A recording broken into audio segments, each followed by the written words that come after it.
yang diamalkan oleh UMNO bukanlah satu bentuk politik perkauman ataupun politik rasis. Politik rasis bermaksud kita hanya mengutamakan kepentingan kaum sendiri dan menzalimi kaum-kaum yang lain. Parti yang mendakwa tidak berasaskan kaum boleh jadi amat rasis jika ia zalim kepada kaum yang lain. Hakikatnya, sepanjang sejarah perjuangan UMNO, Parti Keramat Orang Melayu ini tidak pernah menjadi parti yang rasis. UMNO sentiasa istiqamah dalam memperjuangkan hak Melayu seperti mana yang termaktub di dalam perlembagaan, dan pada masa yang sama menghormati kepentingan kaum-kaum yang lain. UMNO tidak pernah membolon kekuasaan politik dan juga nikmat ekonomi untuk kaum Melayu sahaja.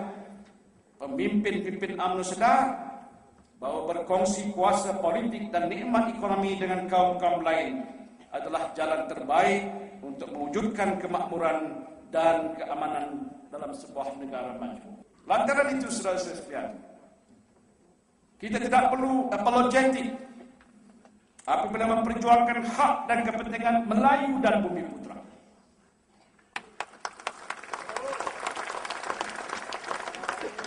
Sejarah menjadi saksi bahawa apabila UMNO memimpin, bukan saja orang Melayu yang mendapat nikmat, malah semua kaum beroleh manfaat.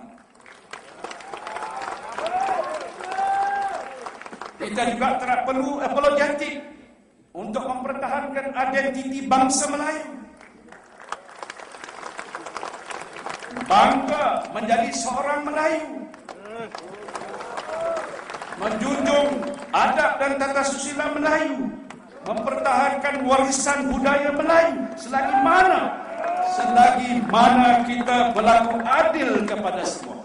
Cabaran yang dihadapi oleh UMNO seterusnya ialah bagaimana untuk mengekalkan kejayaan dan memperkukuhkan perpaduan.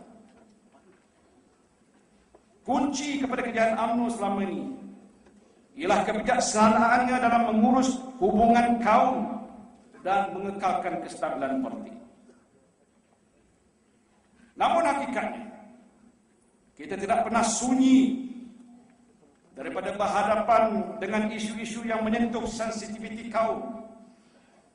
Walaupun secara umumnya hubungan kaum di Malaysia ini berada di tahap yang baik, namun masih kedengaran suara-suara yang mempersoalkan hak-hak keistimewaan Melayu dan Bumi Putra serta hak-hak bagi kaum-kaum yang lain. Sekiranya tidak diurus dengan baik, keadaan ini akan menimbulkan persepsi dalam kalangan masyarakat pelbagai kaum bahawa kedudukan dan hak mereka yang dijamin oleh perlembagaan semakin terhakis. Justru perasaan curiga antara kaum mestilah dibendung segera. Debat perkauman mesti dihentikan bukan esok ataupun lusa, tetapi sekarang. Jangan ada mana-mana kumpulan yang mempersoalkan hak keistimewaan Melayu dan Bumi Putra.